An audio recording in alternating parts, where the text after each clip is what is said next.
Hello guys, welcome to our channel. Today I am going to show you how to find Facebook URL. Okay, so let's get started. Then first of all click on Facebook app. Okay, then tap on menu option.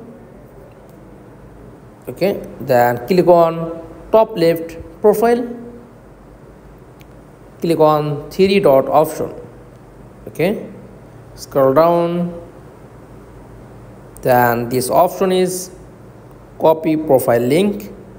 Just click, then profile link copied. Okay, then back, then click on notes. Okay, then back, then new page, then paste, then done.